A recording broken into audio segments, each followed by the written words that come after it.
welcome everyone. My name is Jenren Wetzler and I'm the Director of Learning and Training at Creative Commons. Those of you who have joined us for earlier webinars in our series, welcome back. And those of you who are new to our Ground Truth and Open Internet series, you can find webinar recordings and more information about our journalism project on the Creative Commons website. And we will share a link with that or to that in just a moment. So Creative Commons built and stewards the open licenses that power millions of people's access to information, education, and culture. There are over 2 billion CC licensed works online that we are aware of, and these help increase equitable sharing of knowledge and culture in the public interest. So why are we working with journalists here? Journalism is a form of public service critical to all of us. Unfettered access to verified information is a matter of democracy. It's essential for a healthy information ecosystem. And journalists face threats to their physical safety and online well-being, broken revenue models, closures of local news outlets, and declining trust among readers. Now is a critical time to support journalists in their efforts to provide verified information, investigate our shared challenges, and bring essential health, environmental, and political facts to all of us. While we cannot address many of the challenges that journalists face, we believe that CC licenses can help free the flow of critical information to empower citizens around the world. So we're hosting this series to learn from journalists and offer support where we can in an effort to strengthen our global shared commons of knowledge and culture. As we've, sorry, my son's in the background.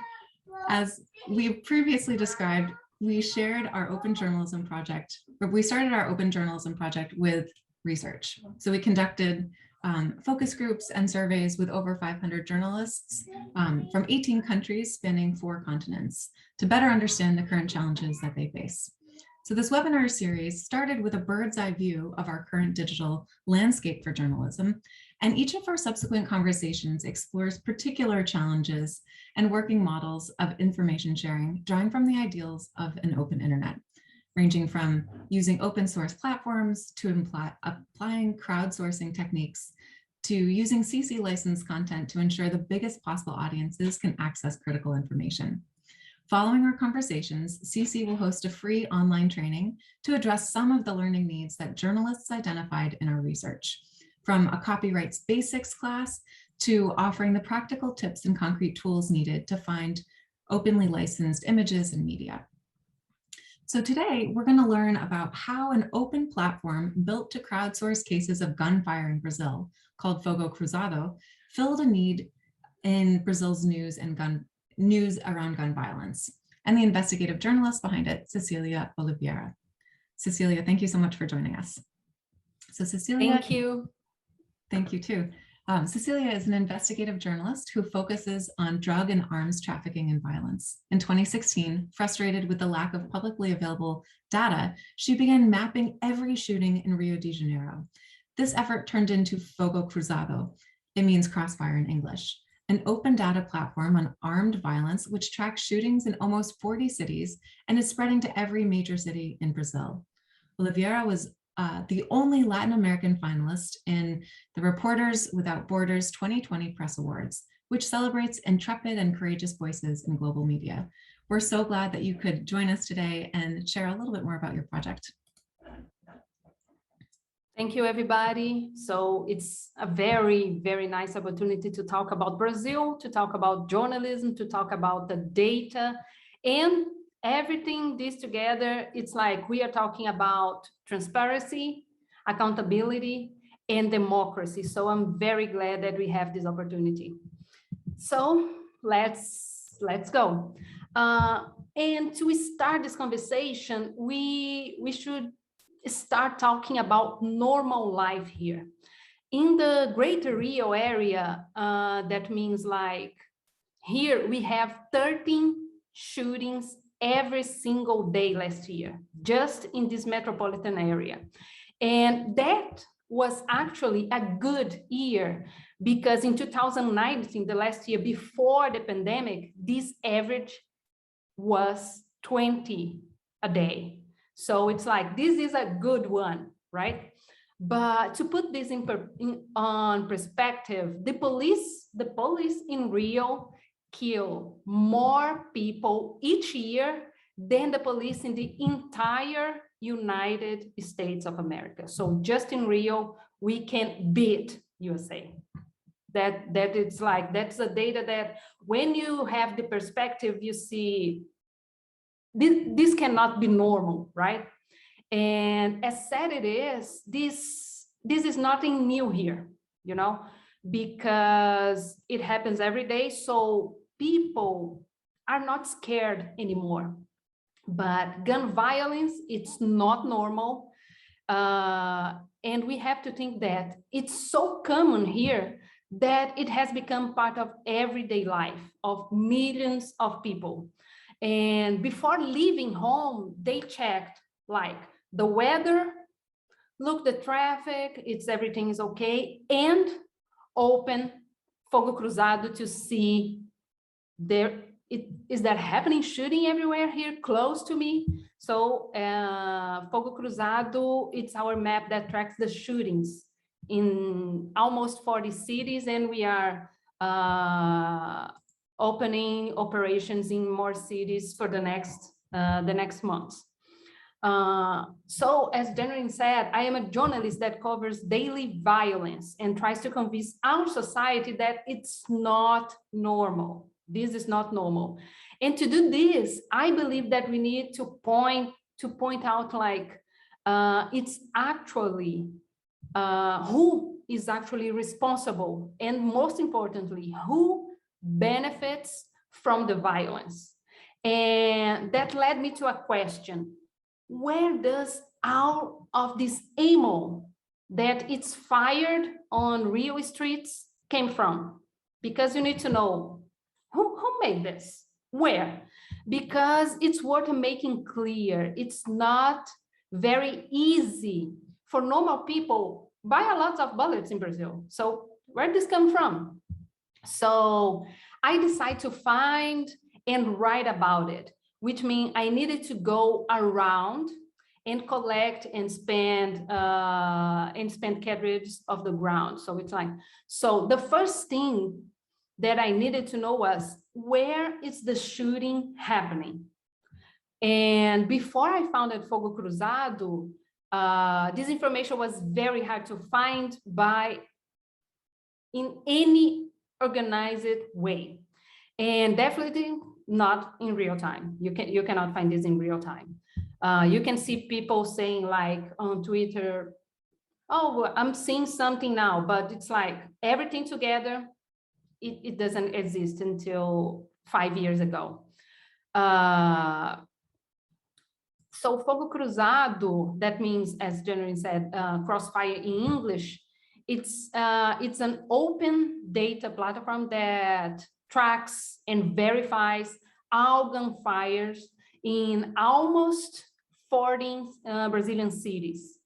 And our team, they register more than 20 data points for each incident and pushes out like our users to use the time. So our users can have the app and see what's happening now, but all this information, it's our database. So if you are a journalist,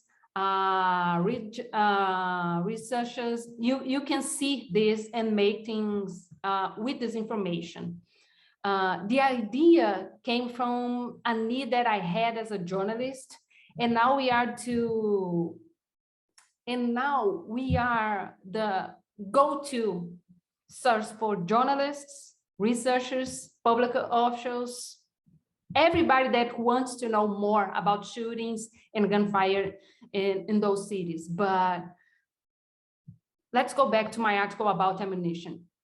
Whenever we had a notification for a large gun battle, either I or a partner would go there as soon as we can to pick the shells, because we need to have that information. So in 3 months, we travel to 27 neighbors and retrieve more than 100 capsules.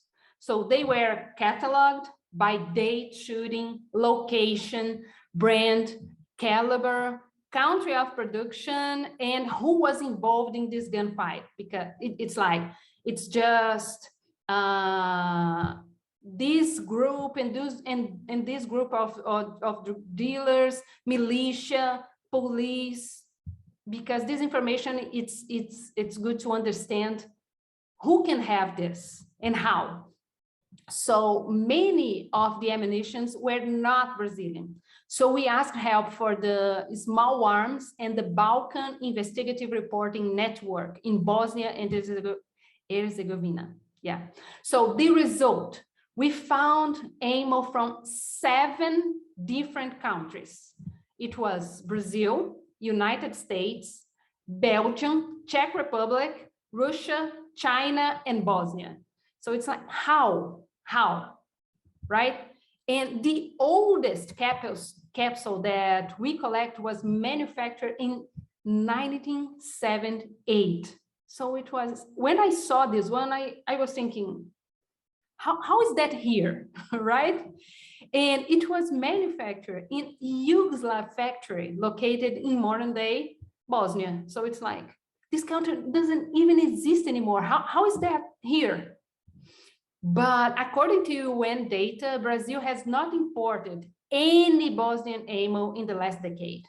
So it's unlike that this bullet made to Rio legally, right? Most of the ammo we found,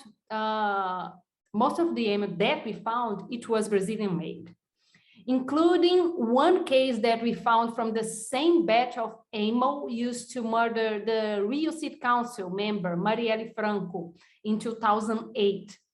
The bullets were originally sold to the federal police, but how this bullet was bought by the police, but it was on the criminal hands, right? This was the question that I was looking forward to answer, but it was harder than I could imagine. The bullet was found after a shootout between drug dealers. No police was involved in this one. So how?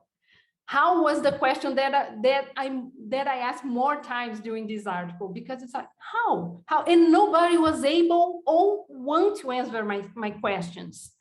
And here comes the problem of transparency of public data.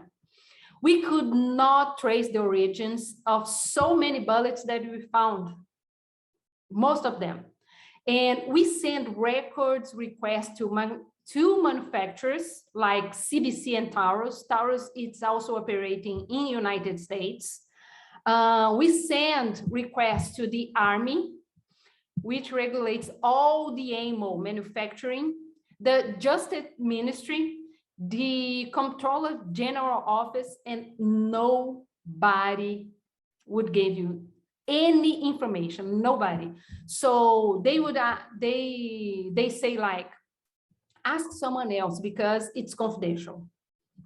And that was the answer for all this. And this article took a year to report. It's one of my favorites. And I received a lot of attention inside and outside of Brazil because it was something that nobody was doing, because you had to go to the scene to have this information. So I think that, of course, it's dangerous, but sometimes I feel like if you are a journalist, sometimes you do something crazy, right? Especially if you are covering drug dealers, militia, and all kinds of crime, because most of the time you are not getting information for legal ones, for legal offices. You have to go to the field. It's the only option that you have. But in the end, as I said, I ended with more questions than answers. How did this ammunition get here? Why did the government refuse to answer who bought this ammo? How did it get there? And I did other investigation that would be like impossible without Fogo Cruzado data, like one that I called the sausage car. But I would like to show you first this work with the ammunition, and then we can come back and I can tell you more about these other two cases that I mentioned here. Can we have it? I'll get the video here, 1 second.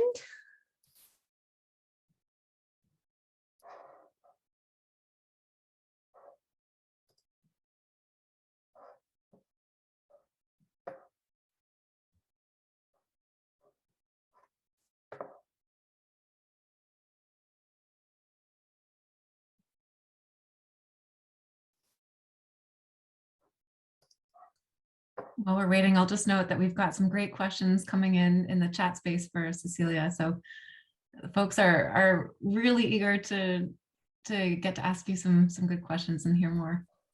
Okay, very soon.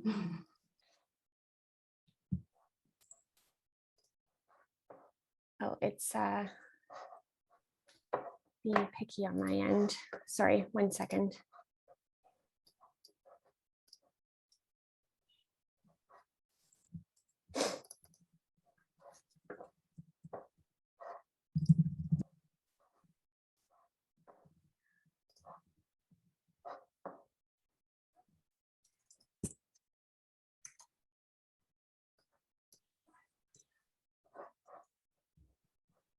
Jen, are you able, here, sorry, I'm just gonna put the video in the chat.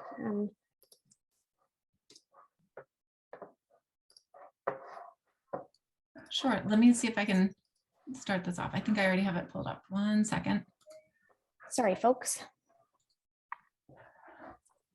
Okay. Can folks see this now? Yeah. Oops, dismiss. Rio de Janeiro, conflict is everywhere. Gunshots ring out every day. Children are losing their dads. Mothers are losing their sons. Where are all of these bullets coming from? We decided to find out. Over 100 days, our team fanned out across 27 neighborhoods and collected 137 spent bullet casings. 99% of them were designated military use only and were not for sale to the public. These came from all over the world. We found this bullet shell in the Manguinhos favela. It was manufactured in 1978, so old that it was made in Yugoslavia.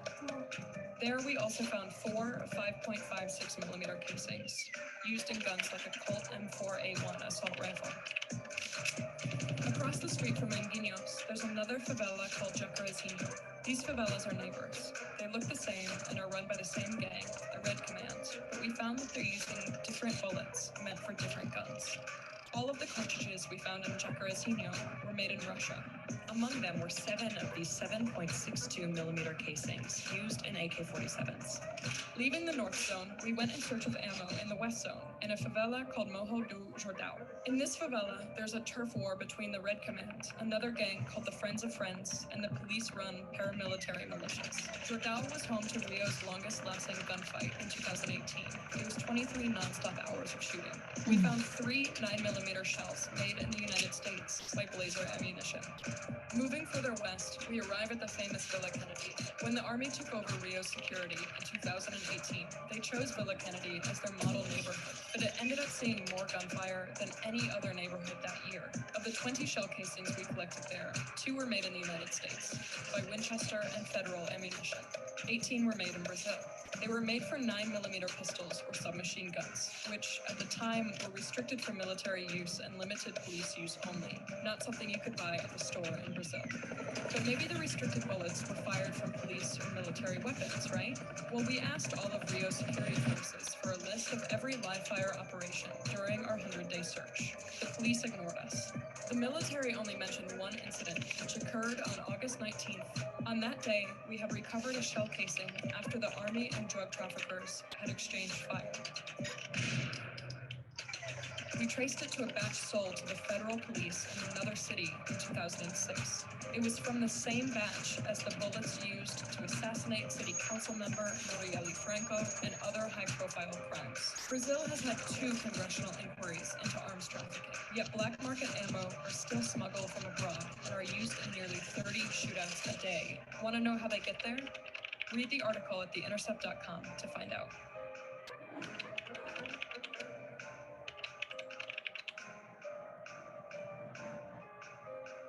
That's it.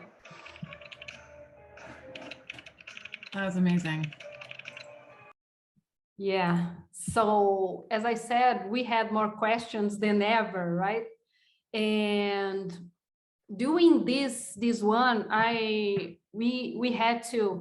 we collect like this, and we had to look here to get all the information, because here you have the brand, the series number, and then you can trace someone's and have more information about this. So we had all the numbers, but the government said, I'm not giving you this information. So it's like, we had no choice. There is no way to have this information. So I did other investigations that would be impossible without Fogo Cruzado data, like that one that I mentioned before, the sausage car. This is slang for a vehicle used for drive-by mass shootings. So we mapped all these massacres committed by militias and drug dealers. I'm gonna put the link here. This one has no English subtitles, but you can change. Is this one. And there is another one that I did before that was very nice, that it's called That of a Real Cartel, where we use gun battle data to trace the rise and the fall of one of the Rio's most powerful drug cartels. So we spent a year, because we were mapping like every battle in those areas to understand who was winning, who was losing space to get there. I'm gonna put this link here also very soon. So Fogo Cruzado has already mapped more than 14,000 shootings. More than 2,000 articles have been published with our data. So everything that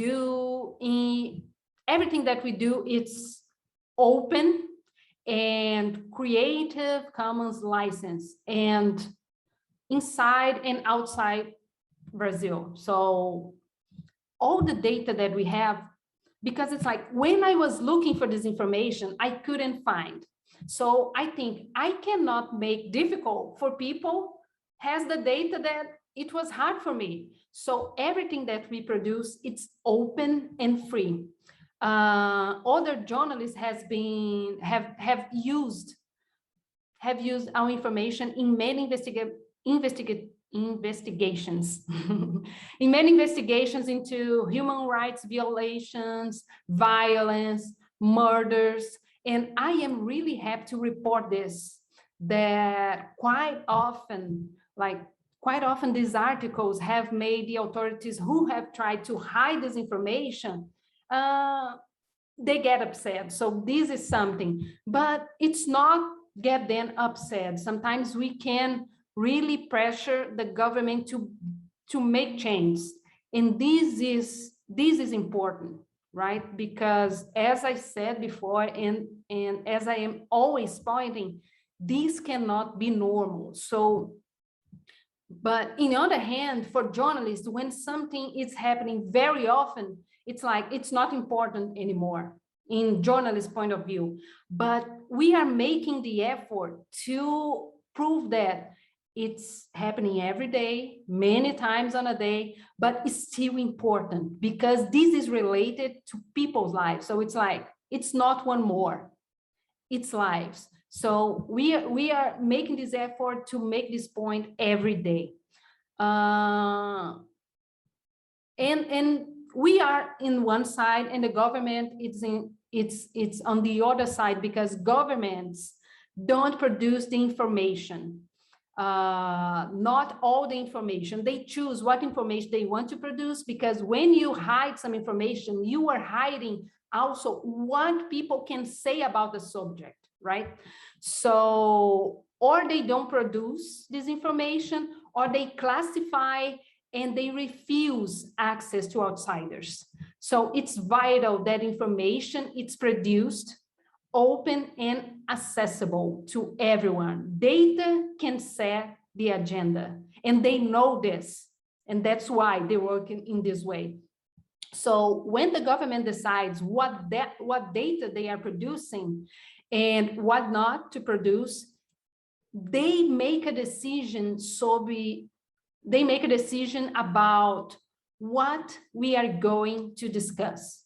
And this is the point. And this is not democratic, right? So we need to produce more data to have more power to hold governments accountable. That is what we do and what we want more organizations to do, to join our battle. Because it's like, I think that with more people producing data and making the effort to hold government accountable, these make the democracy strong and they make our lives better. That's it. Thank you. Wow, thank you so much.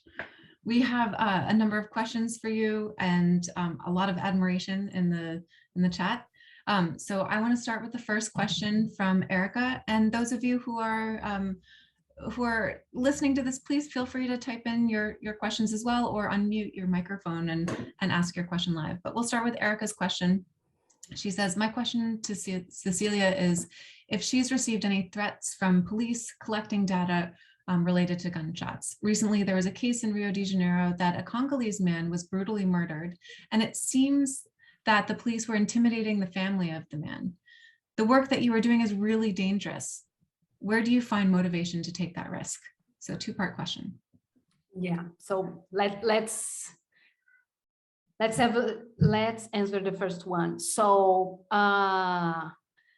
it's a good question because I really think that report in militia that it's formed by police and all kind of agents, it's more dangerous than cover drug dealers. It's weird to say that, but it's like they have more ethics on their relations. So it's like, I remember in 2008 when I interviewed a drug dealer about the elections. And it was me and him. And we spent like 10 hours together talking. And I was trying to convince him to record. And it's like, I told him, look, I will not show your identity. I will distort your voice so you cannot be identified. So it's like, he had to trust me and I had to trust him. And it was like, it was tense, but we kind of made a deal. But with militia, they don't care. They just don't care, you know? So I remember in 2008 that militia tortured 2 journalists for 7 hours because they discovered that they are investigating in their area. So when I read those details, I froze, like I was freezing, like I cannot do this. But when you are in the field, you start to learn more what are the codes, because they have codes, you know, and you can do very carefully, but you can do it. And I didn't receive a very straight, like threats, not a very straight, but I've been sued by a police guy that I reported on him. So it's like, if I've been sued, it's okay because I'm still alive, right? This is the good part. So this has going on since 2017. Yeah, to this year we made like 5 years that I've been sued by this guy. They sued me twice. In one, the judge said, said to the police guy, you are wrong. She did the job everything is correct, but he is suing me again. So let's wait. And about the fear that I have specifically in Rio, I am always very careful when I have to talk about militia, but in a way to protect my source, you know. It's very delicate to convince people to talk about you when these people lives in militia area. It's harder than talk to people that lives drug dealers area. So you have to understand how to approach, when, how often. You have to be careful in these ways. I forgot the last one. I'm sorry. No, thank you. It actually ties into, I think, the second question. The last question was, where do you find motivation to take that risk? I really cannot explain this one, because it's like, I just feel that I have to keep going. Because in one hand, I've been working in this field for more than a decade. And when you analyze things, a very few things are changed, really. But in another way, you think, I cannot not do this, because I think that it's not an option, because the work that I do, I really feel that I am helping people. So I think that's more related to the social good that journalism can do. Sometimes it's very painful, because I talked twice about Marielle Franco in this presentation, and Marielle Franco, it's a friend of mine. So it's like, we used to party together, you know, we used to work together. So I remember in 2008 when we gave this alert on Fogo Cruzado, and I did this one.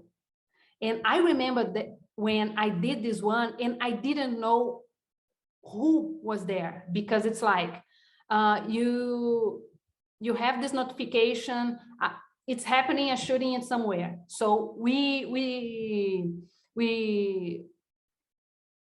had this information, but it's like, in minutes, you can have more information. So in 5 minutes, I had the information that this notification that we had 5 minutes ago, it was my friend. And this happened to everybody on my team. They had colleagues, friends, related people get or really injured, or with some trouble, waiting for the shooting stop to have the life, you know. So I really feel that I am doing something to avoid the situation for more people. Of course, sometimes I feel like I'm just walking in circles, but at the same time, I feel like I have to keep going. I have to keep going. Wow. I am in awe. I know our audience members are saying hats off to you and thank you for your presentation and your data. I wanted to ask one quick question and then go back to the questions that are coming in the chat space. So you had mentioned before that authorities that are holding back the data from you then end up like feeling angry when there are reports published about it. are there any authorities, and not to ask for names or anything, but are there authorities that you work with that are actually helpful, or are there any members of Brazilian local governments that are in favor of what you're working on? This is a great question, because when we started in 2016, the government strategy, it was saying they are not official, they don't understand this field, they don't know what they are doing. So this was the official, the government saying all about our work. But this was kind of changing, because we have a series. It's like, we are doing this for 5 years. So I can tell you all the series that we have. So we have methodology. And I remember this year, last year. Last year, when the governor shared for the first time one of our information. And it was a kind of information that was good for him, because we had a police operation here that killed a militia guy. And we count all the data after 3 months this guy was killed. And the shootings in the area that he used to rule was drowned, of course. But on the same report that we are pointing this, we were pointing this, it's just a period, because it's like all the forces around are just planning to take the areas, because there is no empty space. This doesn't exist. So someone is trying to have this space. And the governor shared this information. I remember that I went to Twitter and said, Governor, you should share all the information, because we are saying that it's just a part of time. It's not going to be this for forever. And 2 days after, the city was on fire, literally fire, like bus on fire, you know? So I go back there and said, as I said, you should have shared all the information, because this was clear. If I know this, how could you not know? So this was the first time. But I remember, and here we can come back a little to the first question. We had a massacre in last March. It was almost 30 people killed by police in one operation. So this was a massacre. And we had all this information. And as I was working in Fogo Cruzado, releasing all this information and pointing that it was the biggest massacre committed by police in decades. And at the same time, I was working as a journalist, trying to find who were these people, because they were saying that it was criminals. And that's all the information that I said. They don't release names, nothing. And so I got all this information that I could say that, look, you said that the 30s were criminals, and here is the proof that they are not. And I had all these names, all the information about this. So they were pissed. And when this massacre completed 1 month, the police secretary went to a newspaper and wrote an article saying that we were related to drug dealers. And that's why we are saying what we are saying. So it's like, please, you know? So you are not threatened very straight, like pointing, you should stop doing this. But they use also newspapers to threaten us. So it's like, I am a journalist being threatened by journalists, basically. you know? So you have colleagues that agree with that. So it's like we have a lot of fronts to battle. Thank you. So I'm going to switch gears now, and we had a couple questions about some of the process. I think you had mentioned that Fogo Cruzado plans to expand to all major Brazilian cities, but just making sure, is Sao Paulo also, is that city tracked? This was a question from Erica. It's not tracked now, because how we choose the cities that we are going, we mapped the rate of homicides and population. So I know that São Paulo is crazy, but in São Paulo we have a cartel monopoly. So it's like you don't have a lot of battles, because it's like I am the king and you cannot move, and they obey. So we have the PCC, the gang, and the police, but we have this kind of monopoly. And when you look for to the rest of the country, you have a lot of cartels or gangs battling between them. So you have, the rates are bigger. So we are looking now for Northeast, because Northeast, it's the international route for drug traffic and guns traffic. So we are looking to Northeast and the North, because they are using Amazon and the river